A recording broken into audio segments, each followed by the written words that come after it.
Bonjour Homme et bienvenue à Gignac. Merci. Nous, on s'était rencontrés au détour de l'écosystème où vous avez été les gagnants. Encore félicitations. Est-ce que vous pouvez nous parler un peu du chemin que vous avez parcouru jusqu'à présent et d'être ici sur la grande scène à Gignac, qu'est-ce que ça fait finalement ? Enfin, on existe depuis 2008, on a sorti et réalisé 2 albums. Voilà, on est ravis d'être là aujourd'hui suite à la victoire à Sarlat, donc avril dernier. Ouais. Avril dernier. Et on a vraiment hâte de monter sur scène et de voir un peu tout ce monde qui est en face de nous, qui est là, le public en folie. Donc bonjour tout le monde. Ok, très bien. Vous avez fait le choix d'ouvrir l'album avec la chanson For Real, une critique ouverte à la société de consommation. Pourquoi ce choix d'ouverture d'album ? À vrai dire, c'est vrai qu'au début, c'était vraiment d'un point de vue musical. On avait eu le conseil de notre réalisateur d'album, Jean-Philippe Daré, comme quoi c'était vraiment une chanson qui accroche tout de suite et que pour le coup, c'est vrai que c'était un choix un petit peu stratégique aussi.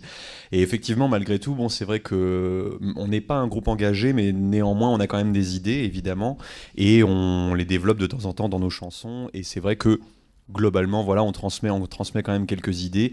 Et c'est vrai que globalement, on n'est pas trop pour les tournures actuelles du système de consommation, le consumérisme poussé à son exacerbation. Voilà. C'est joliment dit en tout cas. Bonjour. Selon les morceaux, la formation n'est pas toujours la même. Comment gérez-vous cela en concert ? Les morceaux, ouais. Ah oui, tu veux dire les leads et les... Ouais. Oui. Alors en fait, il y a toujours les 5 voix constamment. Après, c'est sûr que les leads, parce qu'en fait, on est à la fois accompagnateur et lead selon les parties, selon les morceaux. Donc ça varie comme ça. Voilà, il n'y a pas une personne désignée devant et les 4 autres derrière, ça tourne en fait. Comme ça, on a plusieurs couleurs de voix qui se détachent. Et c'est comme ça qu'on fonctionne. Voilà. De quoi vous êtes le plus fier avec cet album du coup ?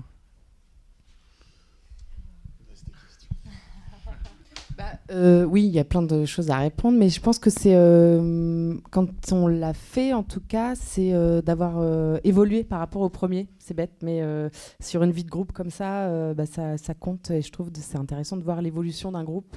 Donc, je ne sais pas si vous avez écouté le premier album, mais qui était beaucoup plus melting pot. En fait, il y avait plein de styles. On ne s'était pas trop donné de limites. Et là, on est allé plus vers des musiques, plus vers l'électronisation des voix notamment. On travaille avec Léo, donc qui n'est pas là, mais qui est notre ingé son, et on travaille beaucoup sur le son. Et là, on ne s'est pas donné de limite par rapport à ça. Et donc, c'est plus musique actuelle, si ça veut dire quelque chose, musique actuelle. En tout cas, plus la musique qu'on écoute nous, hip-hop, trip-hop, voilà. Et donc, c'est ça puis dont on est fiers. On a peut-être aussi mis plus l'accent sur la réalisation de l'album. C'est-à-dire, on a fait appel à un œil extérieur, une oreille extérieure, très expérimenté, qui s'appelle Monsieur Jean-Philippe Darry. C'est la 2e fois qu'on le cite. Mais on est très très content d'avoir travaillé avec lui. C'est quelqu'un de humainement super déjà. Et puis qui a fait un très bon travail avec nous. Voilà. Je pense malgré tout, si on parle de cet album en particulier, il y a quand même une chanson un peu plus spéciale que les autres sur les 10 titres qui composent cet album. C'est une chanson qu'on a été enregistrée en Corée. On a fait appel à un chœur qui s'appelle Incheon City Choral, qu'on avait rencontré auparavant dans un festival qui s'appelle les Polyfolia. On a un peu envoyé une bouteille à la mer en se disant est-ce qu'ils vont accepter d'enregistrer pour nous, et au-delà d'accepter, ils nous ont invités à venir en Corée pour enregistrer la chanson et pour faire 2 concerts avec eux. Donc la chanson Milao, elle a été faite comme ça, celle qui est sur l'album. Voilà. Moi j'ai une question qui serait double. La première, c'est comment s'est passée votre rencontre avec Milk, Coffee and Sugar pour la reprise What a Wonderful World. Et la deuxième, c'est est-ce que ce soir on n'aura que des compos ou est-ce qu'on aura aussi des reprises ? Attendez, je regarde la setlist. Alors, pour la rencontre avec Milk, Coffee and Sugar, on les avait rencontrés dans le cadre d'un autre tremplin en région parisienne qui s'appelle le Zébroc. Et on avait beaucoup aimé ce qu'ils dégageaient, ce qu'ils défendaient, leurs idées et leur musique et la manière dont ils faisaient. Surtout sur un petit peu le paysage hip-hop français, on trouvait vraiment qu'ils étaient assez classieux, à part, et voilà, tant dans le propos que dans ce qu'ils défendent, vraiment, on aimait beaucoup. Et on leur a proposé de faire ce featuring, ils ont accepté, ils ont écrit leur texte. On s'était mis d'accord pour ironiser un petit peu la chanson What a Wonderful World, puisque à un moment où ils l'ont écrite, on était sur la période la révolution et les printemps arabes. Du coup, voilà, ça faisait écho à ce moment-là, donc ça a un petit peu figé l'actualité du moment. Et en plus, voilà, ils sont très talentueux, donc c'était un vrai plaisir.